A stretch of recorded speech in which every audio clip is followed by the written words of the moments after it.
Hello everyone, welcome back to It's a Wonderful Podcast. Nolan, we are finally here. We have been teasing it for what seems about 17 years.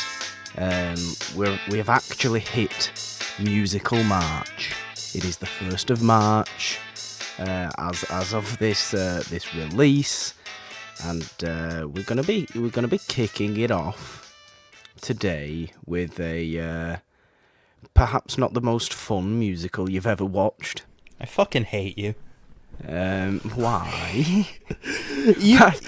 Only you, when it comes to musicals, could you pick something so fucking upsetting?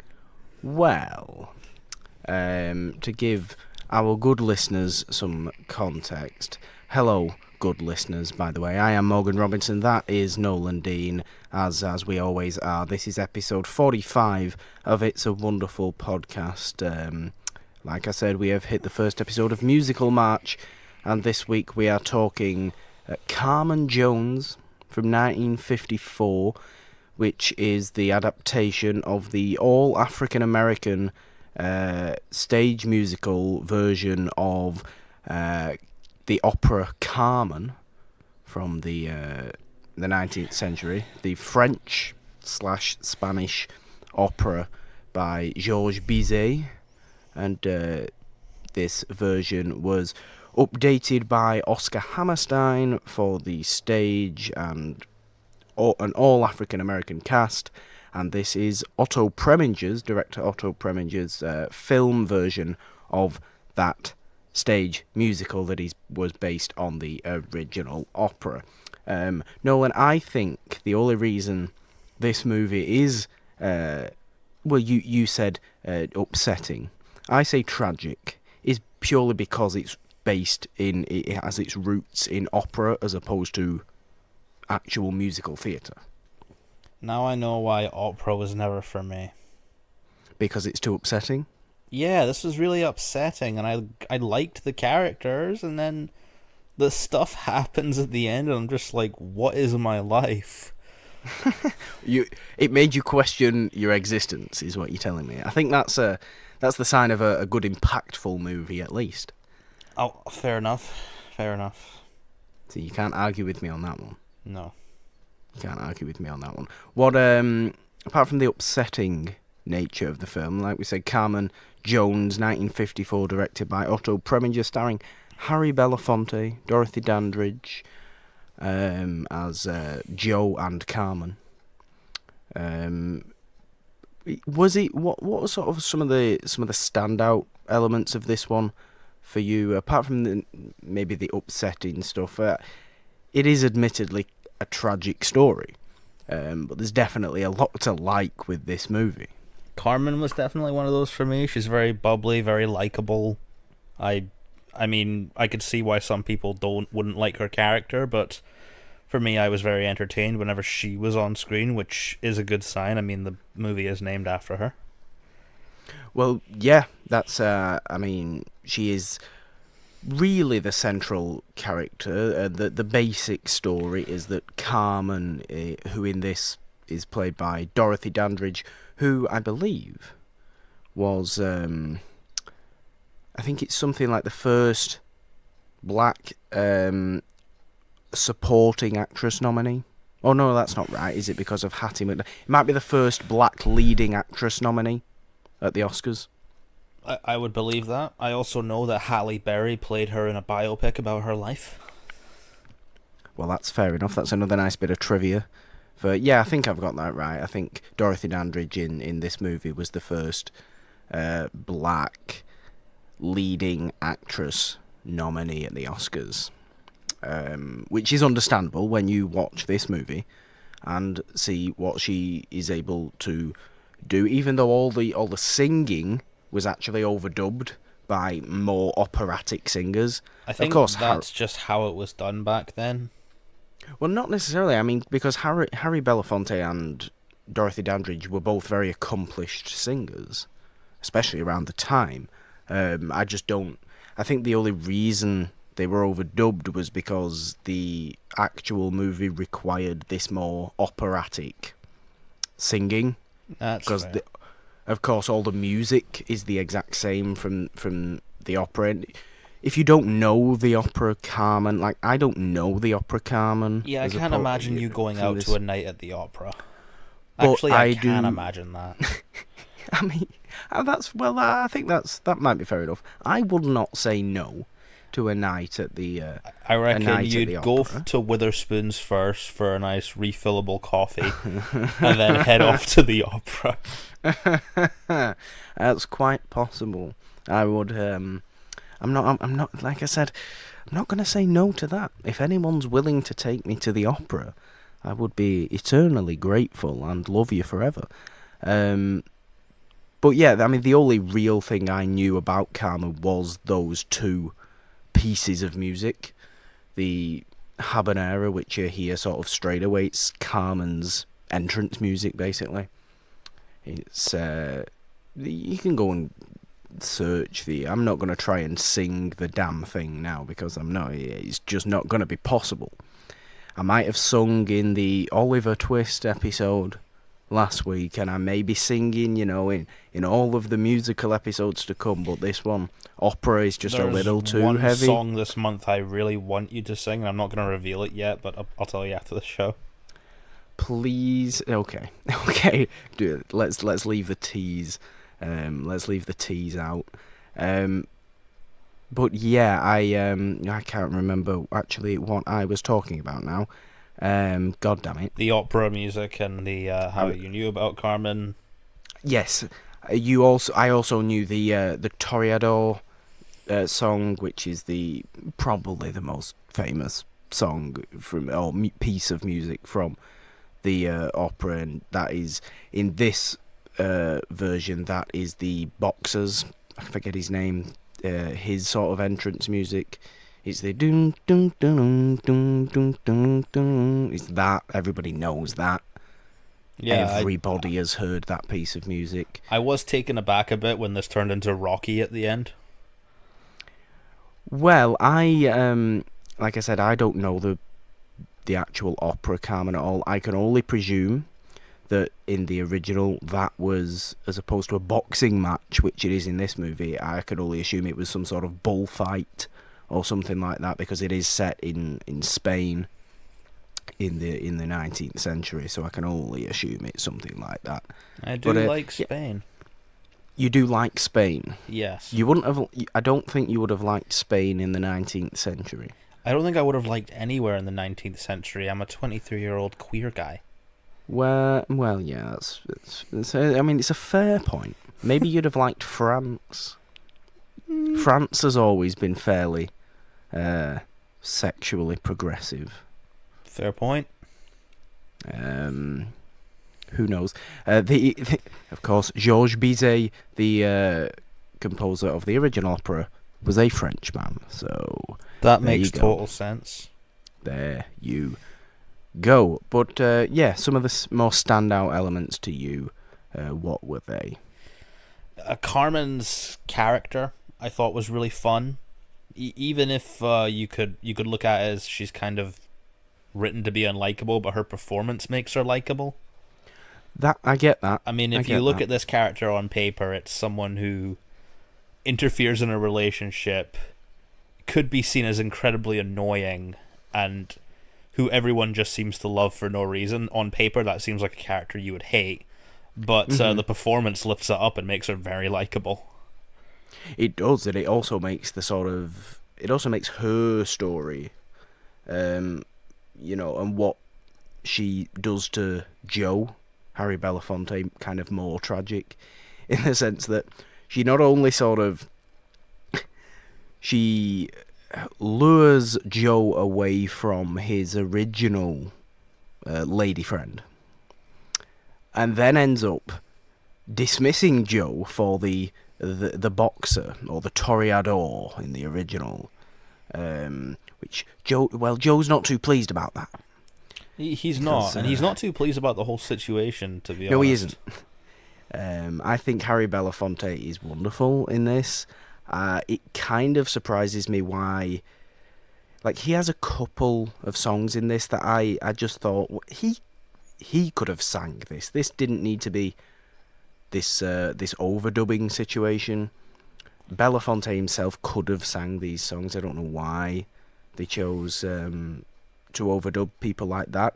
Another thing I found out actually was that Eartha Kitt was maybe in some sort of talks to play Carmen, but insisted she would sing the songs. Right. So of course Eartha Kitt didn't get chosen, and it's Dorothy Dandridge instead. But I'm all about Eartha Kitt saying, no, screw y'all, I can sing. If you don't think I can sing, I'm going. I'm all about that. I think that's great. Studio interferences even going on back then. Well, yeah, I mean, I think what stands out to me most about this movie is obviously the music. The music never stops, really, whether it's just in the background or actually being sung. And I think as opposed to a lot of musicals, this it sort of feels like the music itself is absolutely essential to tell the story. I would agree with that. Let me try and explain this in the sense that a lot of musicals, whether they're adapted from books or just regular films or regular stage plays, not that aren't musicals, they often come from a source material that was not all singing, all dancing, and that would originally tell that story in a perfectly coherent, perfectly smooth way. Look at last week with Oliver Twist, right? You don't need Oliver Twist to be a musical. No, but it does work. But it still works as one. As opposed to, like, this doesn't feel like it's a story with a bunch of songs in there to elevate it to a musical. This feels like it's just a piece of music that tells a story. Yeah, because, like, if you think about it, Carmen has a lot of those free spirit kind of wild party girl songs out there, and then Harry Belafonte has these ballads. Yeah, that is true. There is kind of a nice mix of sort of fun, upbeat songs, and then the more serious, romantic type, emotional songs, like you said. But yeah, I just feel like in Carmen Jones, or Carmen in its whole thing, I think the music is just way more essential. Like you and it makes sense because the source material is an opera.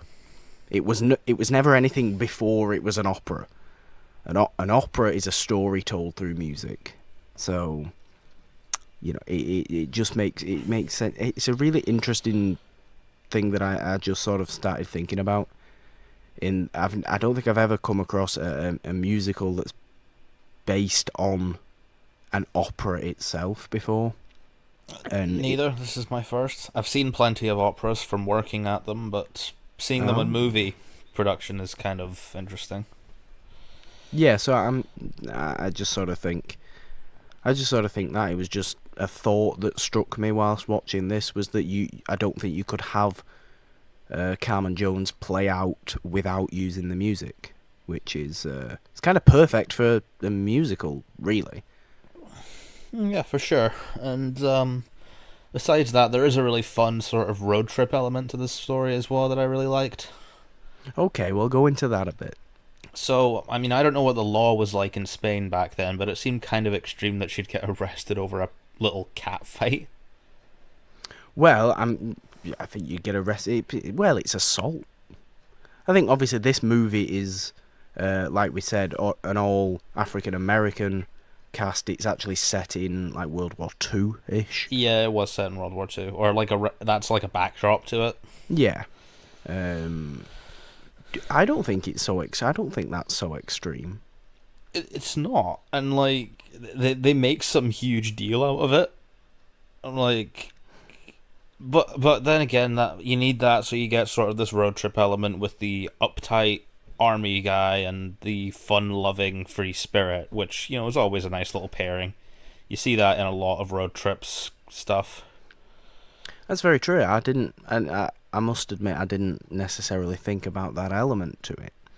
and that is kind of it's definitely where Joe and Carmen hit it off, for lack of a better phrase.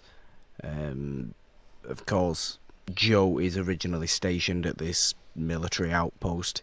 His girlfriend Cindy Lou comes visiting, which is the opening of the movie, and Carmen is sort of already there as a part of it, but she doesn't really know these characters yet.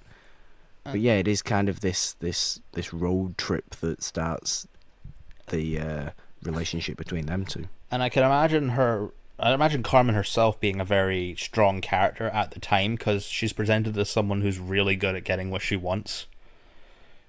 Yes, she is. Even when she's technically in the wrong and being arrested, she's good at talking her way out of it and like detouring the whole thing, and it's kind of just really fun to watch.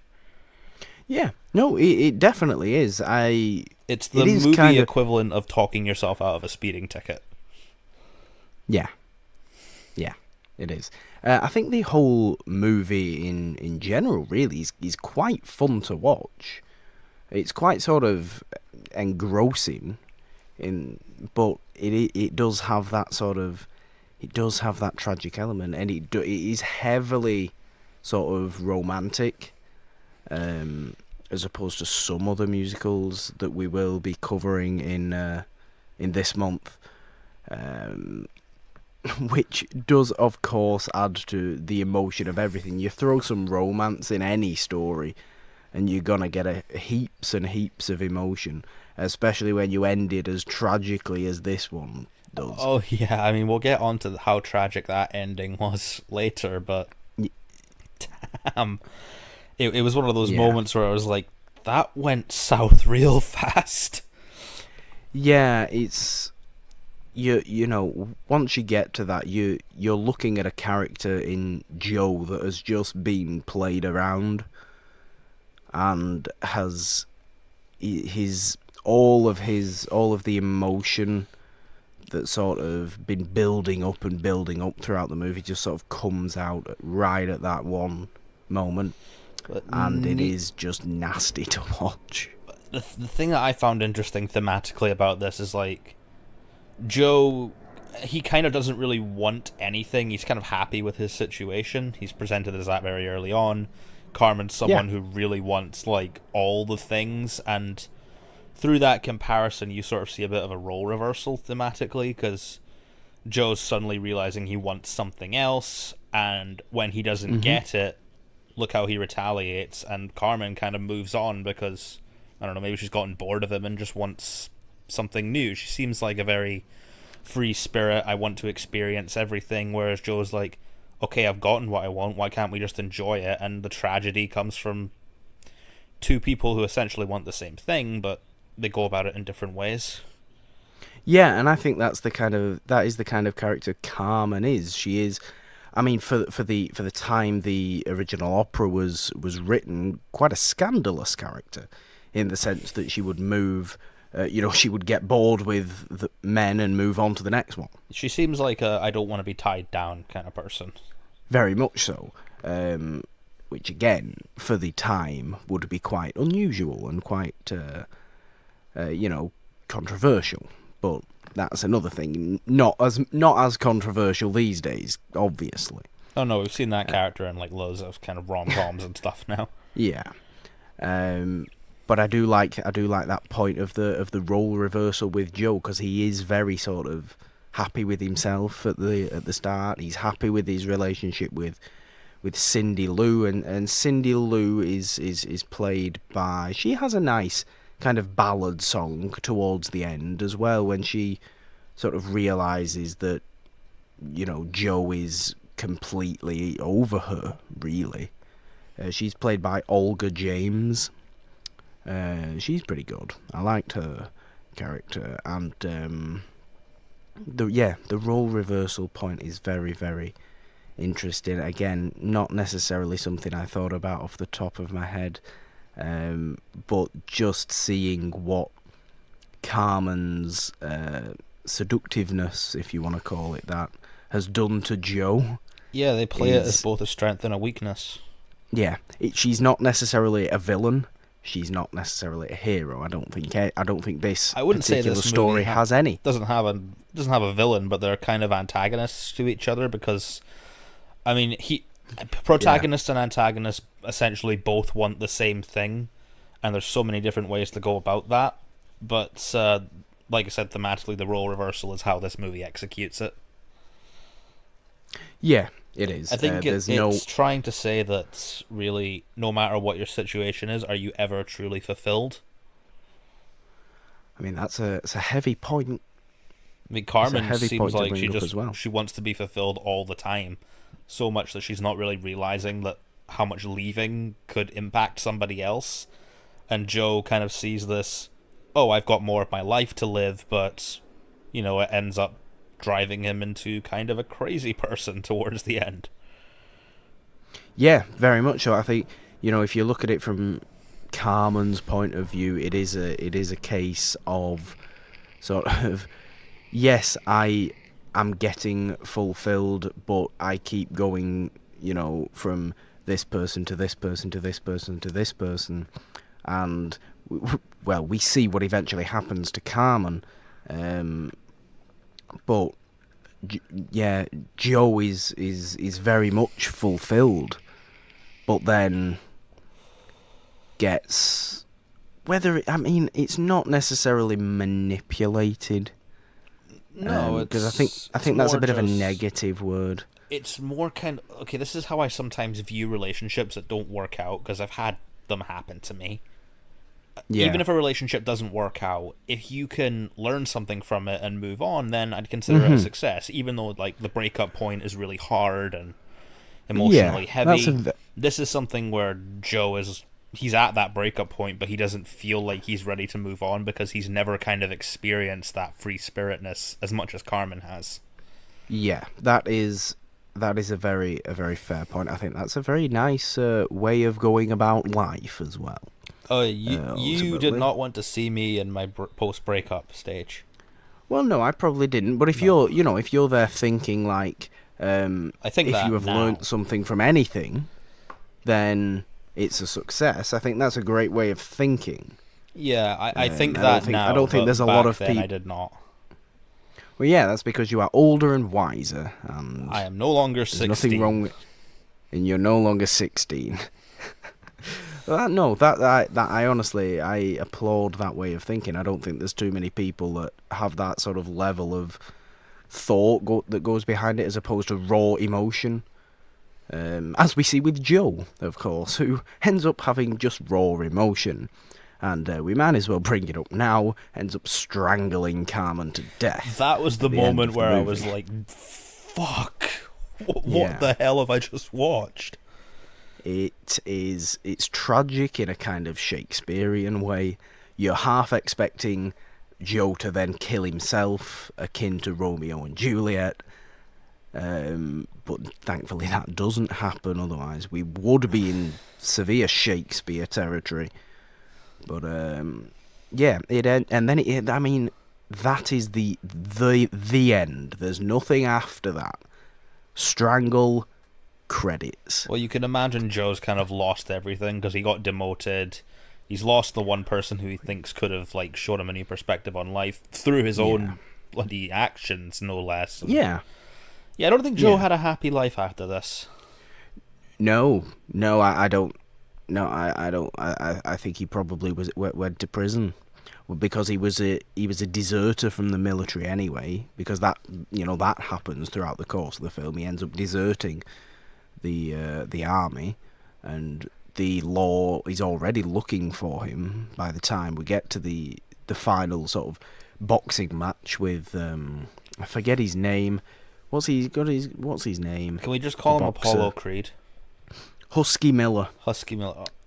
Okay. He's the OG Apollo Creed. The OG Apollo Creed. Fair enough. Husky Miller. While we're on the topic of Husky Miller, actually, that name is so cool. It is. It sounds like a Metal Gear Solid villain. Is he the villain of this story? I'm not. I mean, you could look at him that way, but I mean, He's definitely Joe's villain. he seems more like a more level-headed version of Joe, to be honest. He's a villain in Joe's eyes because he is who Carmen goes for in the end. But however, you know, this Husky himself does not do this to spite anyone, so he's kind of, it's not villainous in that way. It's just, I guess everyone's a hero in another person's eyes, and everyone's a villain in another person's eyes. You know, I know just that. people affect other people's lives all the damn time, for good or bad, without them knowing. A lot of the time, without them knowing. I don't know. Husky seems happy, so I guess it's fine. Yeah, it does go back to that sort of. I mean, I know this is part to do with the times, but I really hate the trope of two guys fighting to win a girl's heart. It's dumb. It's outdated. Leave it alone, please. Yeah, but I mean, again, you've also got to think that the opera was in the 19th century. True. So it's perfectly sort of. It's a simple narrative. There's nothing complex about this story at all. It's a guy falls for a girl who falls for another guy, and then it's the triangle, or the sort of weird pentagon of people that sort of are in have feelings for each other within this movie that end up being very nasty. But like I said before, while we're on the topic of Husky Miller, I wanted to bring up the Mustache Hall of Fame. Of course you did. And I want to induct two people from this movie into the Mustache Hall of Fame, one of who is Joe Adams, who plays Husky Miller. He is now inducted into the Mustache Hall of Fame, as well as Roy Glenn, who plays Husky Miller's manager, Rum Daniels. Is it a rule that boxers just need to have mustaches in that time? I don't know. I do not know. Perhaps it was official World Boxing Federation, whatever it's called, written down.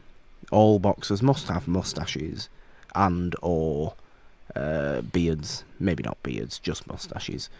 But they all have to fight bare knuckle and with that really weird high-waisted shorts and weird stance. Mm-hmm.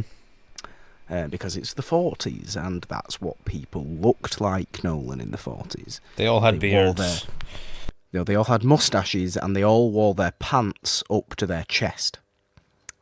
That is a fact. It cannot be disputed. But yes, Joe Adams and Roy Glenn are it's kind of nice as well. They are the first black inductees into the Mustache Hall of Fame. I want to. Do you have a list of the Mustache Hall of Fame? Yes, I have a list of the Mustache Hall of Fame. Of course I have a list of the Mustache Hall of Fame. Do we not remember about a month ago we went through the list of the inductees into the Mustache Hall of Fame?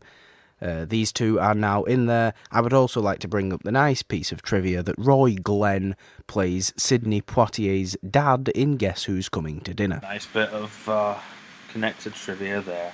So there's a nice bit of trivia there. We all know how much I love Guess Who's Coming to Dinner. It's a great movie. Go and watch it. Indeed. Daisy, what's her last name again? Who? Dorothy Dandridge? Dorothy Dandridge, yeah. I was thinking Daisy there for some reason. Daisy Dandridge. As Dorothy. I understand... Daisy Dandridge is Dorothy's auntie who created floral art for a living. That's not true. I don't know. I don't know. Well, as I understand, Dorothy Dandridge had quite a quick end to her life, sadly. Yes, I don't think she ever got as big as she probably should have been, or at least she lived as long as she should have done. Let's have a look. When I mean, yes, she died at the age of 42 in 1965. Of a drug overdose, yeah. I have no idea, but if you say, I will believe that. I will believe that she died of a drug overdose if you say that. I like her in this. I think she's a very good, a very good actress. This is the only, admittedly, the only time I've ever seen Dorothy Dandridge. But I am more than willing to go and check out some more of her stuff from the 50s now, after watching this movie. I believe. Christ, who's the guy that plays Joe again? What's his name? Belafonte, Harry Belafonte. He is still alive. He is still alive. He was in Black Klansman for about a minute. Who was he in Black Klansman? He was the old man giving that really powerful speech towards the end to all the to all the black activists. Good on him. He was the old man, Harry Belafonte. Must be really cool for Spike Lee to have such a big name in this movie then. Definitely. It must be very cool to be Spike Lee too. Spike Lee himself, huge name. Well done, Spike Lee. Yep. Newly best what was he to get? Best adapted screenplay Oscar. Yep. Well done, Spike. And I did love Black Klansman. I did. We'll get more to the Oscars as we wrap up, but. Oh, okay. Let's do that. Yeah, but back to this. I'm not sure if it's something I'd want to rewatch, mostly because I can appreciate a good tragedy. It's not something I want to put myself through every day. I understand that. Completely. I'm kind of similar. I'm not, excitedly looking back at watching this over and over and over again. As good of a movie it was. It might be because this is a different kind of tragedy, because there are tragic stories I have that I will rewatch and I do love. Well, what are those? Take something like, what's coming to my mind now? Maybe something like The Fault in Our Stars, where it does have a tragic ending, but there is like this bit of optimism at the end that's just like really cute, and these characters are going to be okay, even though they're probably going to die soon. Yeah. This kind of just like strangle, dead, everyone sucks. I mean, look, I'm gonna bring up Shakespeare again, but look at the end of Hamlet. Well, yeah, that's just literally everyone dies at the end of Hamlet. Or like Othello, where pretty much everyone dies through manipulation. You could look at Carmen almost like an Othello or an Iago type figure. You could. Not completely as evil as Iago, but a similar kind of role. But I mean, I guess that's what sort of older written tragedies were. Everybody, there had to be some sort of horrific. There was no optimism at the end whatsoever, because there is zero optimism at the end of this movie.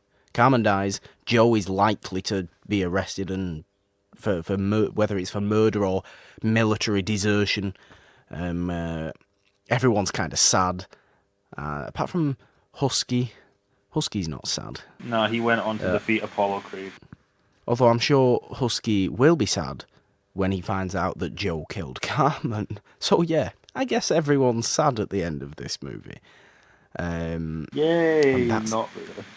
It is the like we said, it's a tragedy. It's what you expect from tragedy. I suppose if you like big tragedies like this will be your jam. I appreciate this movie for what it does. It's very well acted. The songs are great. Even shot wise, cinematography in this is gorgeous. It really is. It's CinemaScope, so it's going to be beautiful to look at.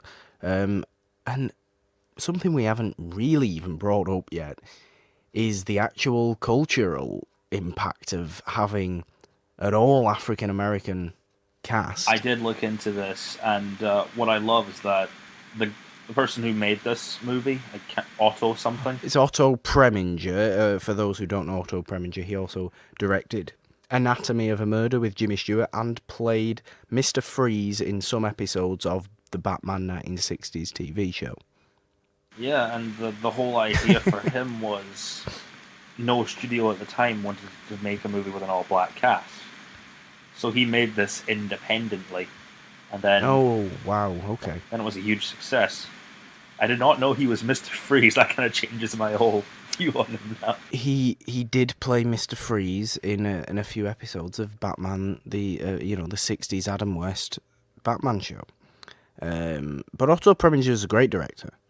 It's proven here. He does, it is a beautifully shot, beautifully directed movie. I don't think there's a weak link in the whole movie, really. I would have liked to see the actual actors sing their songs rather than the overdubbing.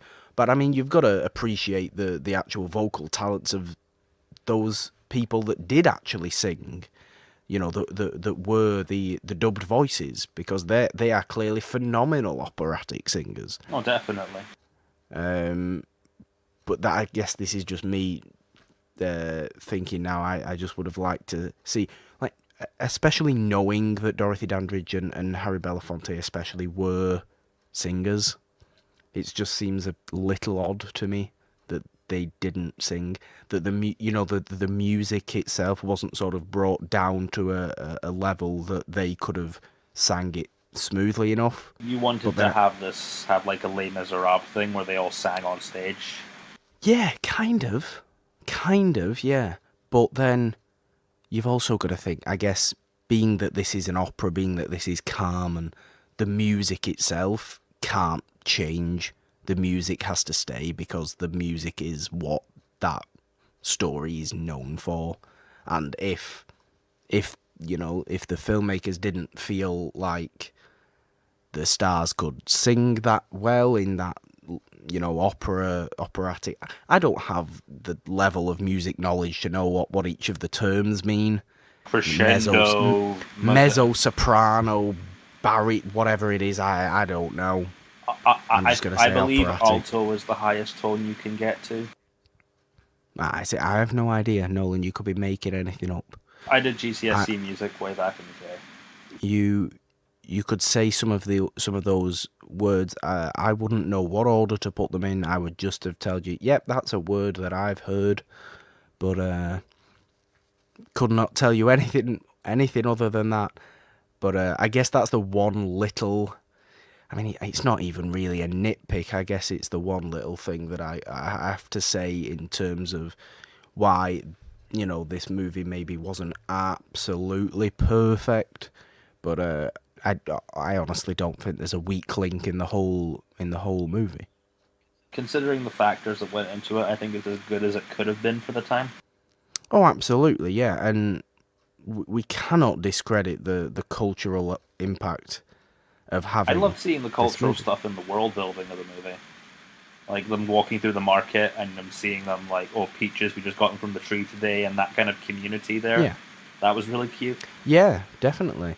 That's on... Never been a big fan of peaches, but that movie made me think I might try peaches. You're not okay, let's bring this up. You're not a big fan of peaches. Think about it. The taste of them. Think about it. It's just not for me. Think about it. This question has layers. Think about it. You're not a big fan of peaches. Shreks, yeah. Yes, Shrek, okay, but you're not a big fan of peaches. This was the movie that made you like peaches. I don't think that's true. Please get what I'm going for. I'm trying. I'm really Chalamet. Trying. Oh, for fuck's sake, yeah.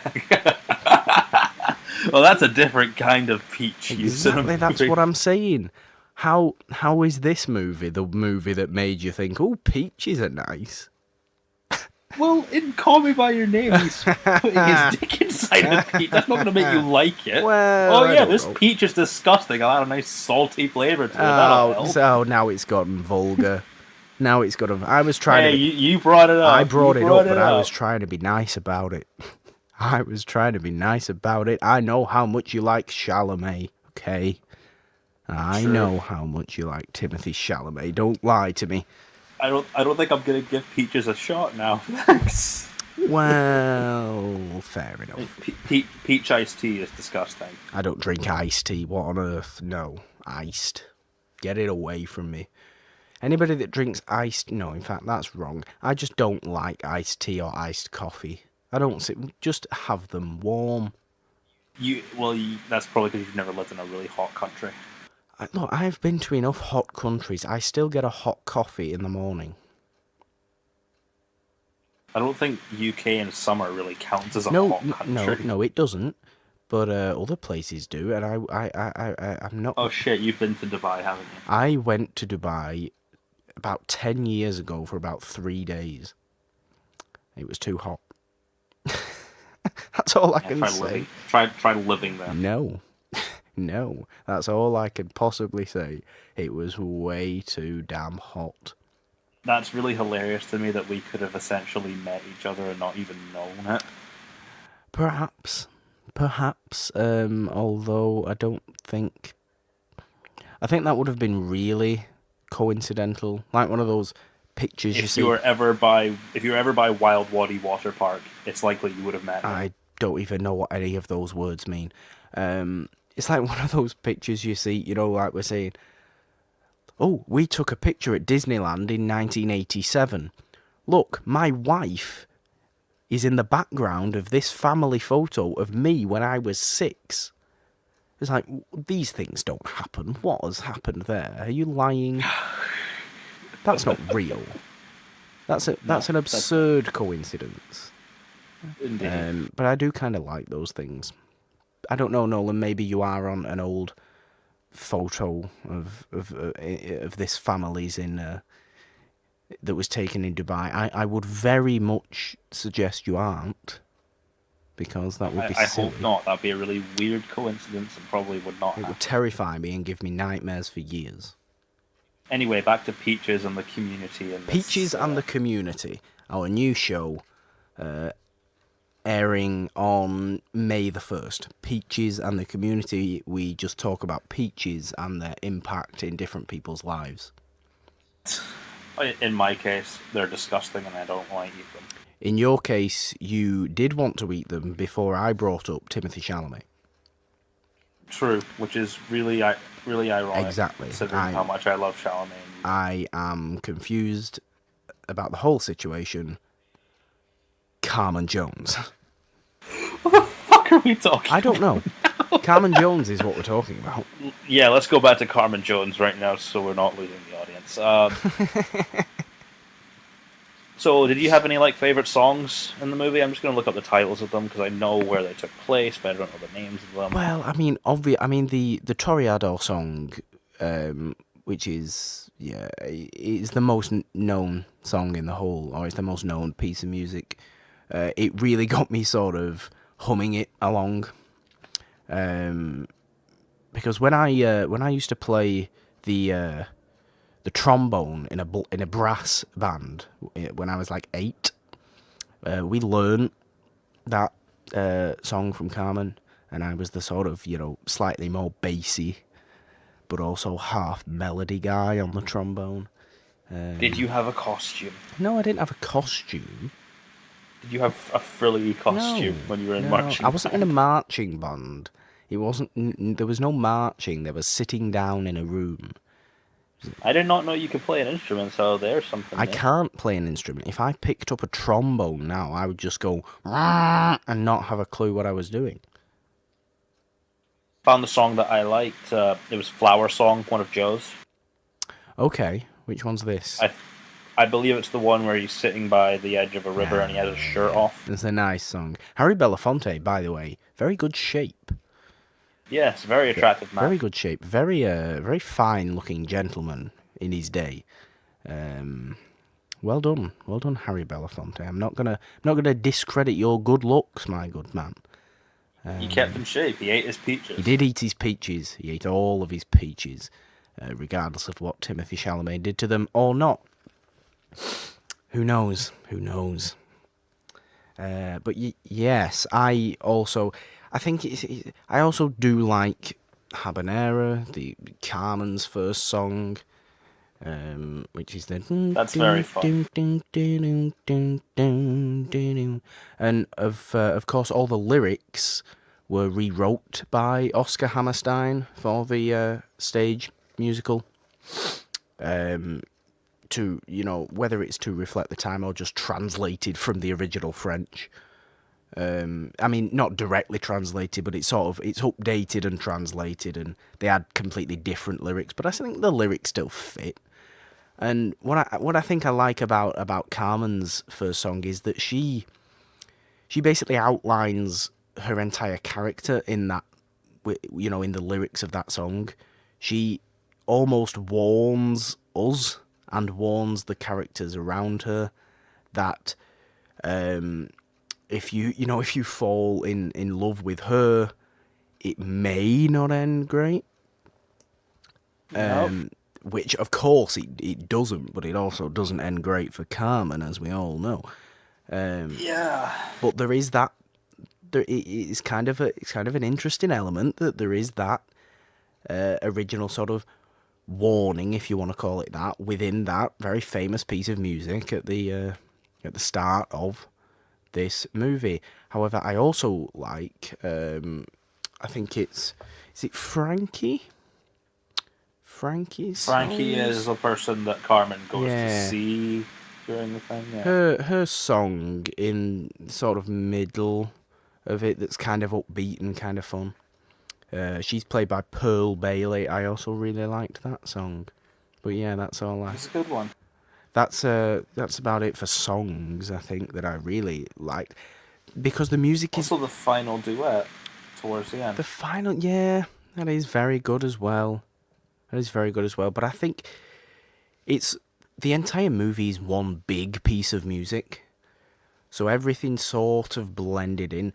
There's melodies that keep coming back into play as well, that invoke that particular feeling, and that works really well. Because it's not necessarily staged like a regular musical. It's not staged like an Oliver from last week, for instance, where it is scene and song, scene and song, scene and song. It is a piece of music with scenes in between, and there is a difference there. There is a notable difference if you watch this movie compared to a lot of other musicals. I think a lot of the music blends very nicely together for me, which also means that I can't determine which music starts where. So maybe I don't recall as many specific individual songs, but I do like that Harry Belafonte one, the Flower song, when he's by that river, and I do like the two most well-known pieces of music, their versions in this movie. I could say that what this movie feels like to me, in music terms, it's like this whole big symphony that's relying on each piece to do their part and coincide well. It builds to a huge crescendo towards the end. Musical terms. Then at the end of the big crescendo, it fades. Yeah. Until it gets quieter, more lonesome, and then it's eventually alone by the end, and then you're just like, that impacted me. Yeah, and you could imagine this in a theatre, on a stage, where everybody's just watched the complete opera from start to finish. It ends how it ends, with the strangling, and then the curtain falls, and the audience is there in the darkness, just going, It's just silence. You could hear it. I can imagine just you could hear a pin drop in that moment.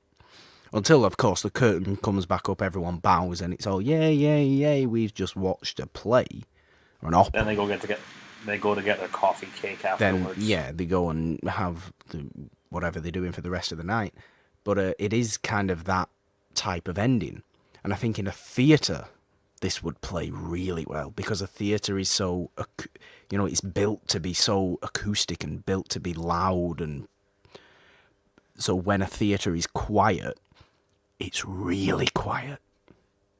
So it's just... I can confirm that, having been to a couple theatre productions. It's quiet. This year. It's too quiet. Shrek reference there for you, in case anybody was paying attention. Good on you for making the Shrek reference this week. Yes. Anything else we want to say about Carmen Jones before we start to wrap up this episode? I know you wanted to talk a bit about the Oscars as well. So anything else? I'd recommend Carmen Jones. I would recommend it if you're a musical fan. You want to delve into the history of musicals. However, know what you are getting into. Yeah. Do not expect to be jumping for joy after this movie. If you are jumping for joy after this movie, you're probably a murderer. Yeah. Or there's something like, you're not all there. But who am I to judge? Or you're George R.R. Martin. Who knows? Perhaps. Yeah. It is a tragedy. Be prepared for that. It's a very for me, I can respect it. It's not something I'm likely going to revisit. Okay. I really enjoyed this movie, really. For its tragedy, for its sort of very emotional throughout. It's very emotional, it's very romantic tone, it's sort of sweeping and elegant. Watch it, if nothing else, watch it for the cultural acknowledgement and the cultural impact it had to have an all African American cast in 1954, and for the actual stage musical itself is a huge deal and one that should not be overlooked, and is a very historically relevant movie, as well as being a very, very well-made movie, a very, very, like I said, for me, enjoyable movie, but a very tragic movie too, and admittedly it does make me want to go and have a night at the opera, whether it's to watch this or some other opera. I don't know. I'm not very knowledgeable. You can go have your coffee cake afterwards. I can do that, and I would be very happy watching Carmen and having coffee cake on my own, not on my own. Please, someone go. I don't want to go on my own. No. Oh dear. Oh dear indeed, Nolan. Oh dear indeed. But yes, guys, go and watch Carmen Jones. Whether you've heard of it or not, maybe some of you have, maybe some of you haven't. That's kind of what we like doing on this show, is discovering new movies for ourselves and letting everyone who listens to go and discover those movies if they haven't seen them for themselves. So it all nicely works out, I think, and this is definitely a movie that warrants watching. You will not be disappointed, I do not think. Nolan. So, you wanted to talk about the Oscars. Leading on from Musical March, A Star is Born Shallow won Best Original Song. Certainly did. The performance of Lady Gaga and Bradley Cooper was incredibly hot and steamy. They're definitely fucking. I mean, I tried putting it in a less obvious, less vulgar way, but that went out the window pretty quickly. And speaking of vulgar, Green Book won Best Picture. Green Book did win Best Picture, which is. But weird. I guarantee, everyone is going to forget Green Book within a month, unless Twitter keeps bringing up hot takes about it. I did not see Green Book. Because how many people, even when a great movie won Best Picture last year, The Shape of Water, how many people do you see bringing up takes about The Shape of Water nowadays? None. People are going to forget Best Picture, sadly. But I really like The Shape of Water. I do. I love it as well. But do you see that being talked about as much? You don't see any awards movie get talked about a lot these days. I mean, look at the last sort of 5-ish Best Picture winners. What else have you got in there? Moonlight. Does anybody talk about Moonlight anymore? No, but they should be talking about If Beale Street Could Talk, which should have got a nomination because it's fucking awesome. Again, sadly didn't see it. I have been neglecting the cinema for some stupid reason. It's just what has happened. What else have we got? Spotlight. Does anybody talk about Spotlight? But the best part of the Oscars for me, you know what it was. It was, let me guess, it was Spike Lee jumping on Samuel L. Jackson. That was definitely a highlight, and I also loved that his outfit reminded me of Sly Cooper from those video games I used to play as a kid. I could see myself wearing the outfit that Spike Lee was wearing at the Oscars. Spike Lee's reaction to Green Book winning when Sky News interviewed him was hilarious. I can imagine. Or was it the whenever there's somebody driving someone, I lose? Oh, this was more these Sky News guys, British people. Asking him, what do you think of Green Book? And I'm pretty sure Spike Lee was drunk at the point, of course and he just was. goes, "I'll give you a British answer. Wasn't my cup of tea." And he ran off. No, I can't imagine. Yeah, Green Book is for, like I said. I'm not gonna see Green Book. I'm not interested. No, in it. again, I said I didn't see it. It had its slight controversy. It also. Look, there's plenty of people with much better knowledge than us to talk about Green Book and why it should or shouldn't have won Best Picture. However, something did win Best Animated Feature that made me very happy. Yes, Spider-Man Into the Spider-Verse did win Best Animated, which I expected, even though I still haven't seen that one either. It's just kind of cool to me that a game-changer comic book movie starring Miles Morales as the lead won an Oscar. That's just really cool. Yeah, but it was the front runner. I think it was the most. If that hadn't have won, it would have been a shock. I think it would have. It would have been a bigger shock had it not won. For me. And I thought Incredibles 2 was fine, but I wouldn't say it's a Best Animated Feature win. That would have been like giving Finding Dory Best Animated Feature. Well, Finding Dory, I forgot. And I often forget Finding Dory exists until somebody brings it up. True. And this is an interesting piece of news. A piece of news. Recent Best Actor winner, Rami Malek. Yes. All things Bohemian Rhapsody aside, I think the movie's fine. He's great in it. Well, yeah, I think that was everyone's general consensus. So, like, the movie, yeah, but Rami Malek, yay. He is being... It looks like he's almost confirmed to be the next James Bond villain. So, this means that James Bond 25 is actually still a thing? Yeah. It's got some good talent behind it now. Cary Fukunaga directing. Now Rami Malek as the villain, which I really hope he's an original villain and not a rehash of someone from the Connery era. It's going to be... Spectre. It's going to be Emilio Largo from Thunderball. Oh, if that happens, I'm boycotting this shit. It's going to be weird new version of Dr. No. To be honest, I could see Rami Malek playing Dr. I could see No. Rami Malek making a very good Dr. No. I... Do not cast him as Rosa Klebb, either. Yes, do that. Rami... Or as Red Grant. No, I mean, we had our modern Red Grant in whatever Dave Bautista was doing in Spectre. He was more odd job than I think Red Grant. Well, yeah, that's true, but he also beat Daniel Craig up, so... True.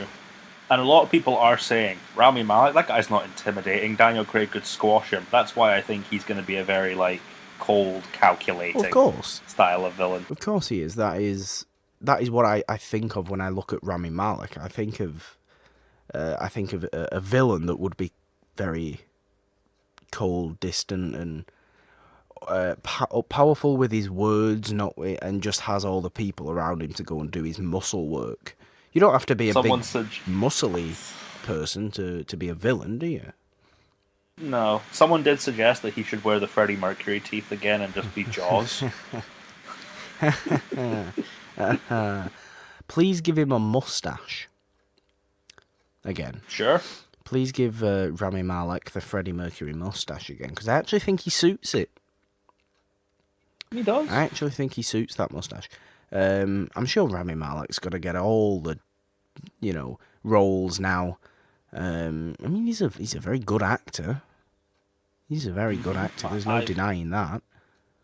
I've wanted him to be a villain in a major movie since I saw him on Mr. Robot. I never watched Mr. Robot, but I It's still basically know that. Fight Club with the internet. We call it Bite Club. Bite Club. It's Okay. Fight Club, but with hackers. I think I was over Fight Club when I hit the age of Turned 17. 12. I've only seen Fight Club once, and I don't intend to revisit it. I feel like Fight Club is one of the most misunderstood movies of all time. Oh yeah, especially with the people who think that they have a hand in Rotten Tomatoes changing their system. Oh, the stereotypical film fans are back. He's back, and notice how we say he, because it's always a dude that gets angry. It's always a dude that has a really poorly structured beard and is wearing an oversized t-shirt, likely a baseball cap. Getting red-faced and just shouting about Rotten Tomatoes and stupid movie takes. Loved Green Book, though. Oh yeah, definitely. They thought Green Book was underrated and you should give it a chance. Love Green Book. What else has been happening? Oh, some trailers came out that no one cares about. Did the Dark Phoenix trailer come out? What's happened there? Morgan, I love the X-Men. So do I. I like the X-Men movies. I could not give less of a fuck about Dark Phoenix. No, could I. Seriously, it's so bizarre. Oh, I'm not even sure I'd see it if it came out on fucking Netflix. Speaking of Netflix and movies that I should see, Roma. Still haven't seen it. It's been on my screen every night. Just saying, watch Roma. Like, what? Why don't I want to watch Roma? I think I'd like Roma. Now has on Netflix. It now has an Oscar-winning label underneath it. Fair enough, but. Yeah. I saw a picture of there was someone doing Ralph Breaks the Internet Blu-rays, and underneath it was Best Animated Feature winner. Oh dear! And then someone just put Spider-Verse next to it. Oh dear! Was that Disney going to give itself the Best Animated Feature again? Well, that's just the Disney thing. Boo! Boo! At least with March, we have some good movies now to look forward to. I'm going to see Captain Marvel next week. I am going to see Captain Marvel and Us. That is guaranteed. Absolutely guaranteed. I'm going to go and see Captain Marvel and Us. And I will see Shazam, despite... I don't know why Warner Brothers feels like they're refusing to market it, but I'm still planning to see it. Yeah. I mean, maybe I don't look too deep into... I'm a marketing student. I have to. Yeah, that's fair. Maybe I don't look into what's being marketed as heavily or what isn't being marketed as heavily, but Shazam, I haven't forgot about Shazam, and it's another one that I'll be seeing anyway. I think Captain Marvel's the next biggest thing anyway, so I think everyone will be it'll probably be fun. I think everyone will be seeing that next week, won't they? And I don't think... No, we won't have seen it by the time next week's episode comes out. So we may talk a little bit about it on the following episode. Who knows? Because we are having guests on this musical March. And these episodes are going to get fun. So. And also, before we get into what the next episode is going to be, Olivia Colman's speech. Oh, yeah. Is probably the most delightful thing I saw at the Oscars. Yeah, I was a big fan of that. Olivia Colman, for some reason, I always kind of got, annoyed that Olivia Colman was as big in Britain as she was. I only knew her as the police officer making sexual jokes in Hot Fuzz. She is that. But, she seemed... There was a point when Olivia Colman seemed to be on every single television show in Britain. I just remember her from Broadchurch. All the BBC dramas starring Olivia Colman. It's just okay, again? But, admittedly, she's very good, and she's very delightful, and I'm pleased she won her first nomination, her first win, and according to herself, her only ever Oscar win. She will not win another one. She's very humble. She's very humble. Her speech was, as you would expect her speech to be, really. Kind of just a bit flustered, a bit not knowing what to do, and just like, oh, thanks, bye, yay. Which, let's not forget, because she did do that. And we cannot not bring up the image of Guillermo del Toro handing the Best Director Oscar to Alfonso Cuarón was really bloody cool. Yeah. Alfonso Cuarón had like 3 different speeches prepared for every time he went on stage. It was really great. Look, I mean, that's just a buddy giving another buddy the same award. Congrats to Alfonso. You've made some of the best movies of all time. You've made the best Harry Potter movie. And now you've made the first Netflix movie to get Oscar awards. It's very true. Good on you, Alfonso. It's very true. Alfonso Cuarón doing the Lord's work, if the Lord was a slightly above middle-aged Mexican man. First time I saw Gravity in an IMAX theater, and it was like we were in space. It was bloody wild. I saw like a bit of Gravity on an iPad. Oh, God. Exactly how Cuarón intended. Oh, yeah. Is Dunkirk meant to be watched on a fucking PSP, that kind of thing? Dunkirk I never saw, but just to spite Christopher Nolan, I would watch it on a phone. On a Game Boy. On a Game Boy, exactly. I would watch it on a phone that would not even, like an old, tiny smartphone, where the screen is tiny. Just to spite Christopher Nolan, because I like spiting Christopher Nolan, because I think he loves himself too much, Nolan. I think he loves himself too much. And also, I'll plug this. I am going to be doing that talk on LGBTQ rep with AJ White, another author on Twitter. Nice. I read some of his work yesterday. I've never really been a fan of post-apocalyptic fiction before I read his take on it, and damn, I'm really excited to talk to him. Very, very nice. He's also a delightful person, so go follow him on Twitter. Awesome. Go do that, guys. As far as I'm concerned, just stay tuned for Musical March and maybe some other stuff. What are we talking about next week? That's what I'm saying. Stay tuned for Musical March and some other stuff coming to this feed throughout this month. Next week, we are dancing and singing in the rain with Rachel Silverstream. Literally, because we live in the UK. Well, quite. Although it's been surprisingly hot weather, the world is ending, we're all going to die in a burning flame ball of flame. I'm so scared that we're going to get a blizzard, and this is just like the warning. We are literally dying. Everyone is dying. It's not okay. But yes, next week we are talking Singing in the Rain with Rachel Silverstream, and we are incredibly excited for I'm looking forward to meeting your friends. Yeah, Rachel's great. Rachel's the best. I hope they like. Nobody likes you. Everybody likes you, otherwise you wouldn't be on the show. Fair enough. Yes, that is going to be a wonderful episode next week. Stay tuned for the rest of Musical March and some other stuff coming to this feed throughout March. It's going to be a big month for It's a Wonderful Podcast and the whole podcasting stuff. Podcasting stuff. I don't know what I'm saying right now. But yeah, find the show on Apple Podcast, on Spotify, on Stitcher, Podbean, Castbox, other places. Find the show on Twitter, follow the show, and look for all the updates to what is going on in the world of It's a Wonderful Podcast at It's a Wonderful One on Twitter. Follow me at the Purple Dom with a 3 instead of the E in the, because 3 is the magic number, or on Instagram at the Purple Dom. Just no 3 because Instagram likes me and Twitter doesn't like me. Don't ask me why. Twitter's just Twitter, I guess. Nolan, where can people find you?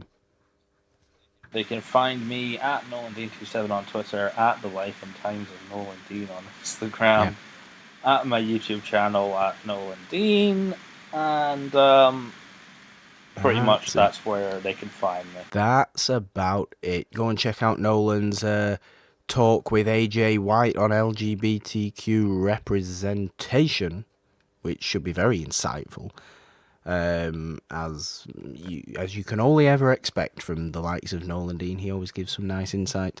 And thanks, guys, for listening to another episode of It's a Wonderful Podcast, episode 45, talking Carmen Jones, 1954. Don't miss next week. Rachel Silvestrini's on. You know how much everyone loves her. Talking Singing in the Rain for Musical March, episode 2. Nolan, see us out. Life is a dream for the wise, a game for the fool, comedy for the rich, and a tragedy for the poor. See you guys. That's depressing. Bye.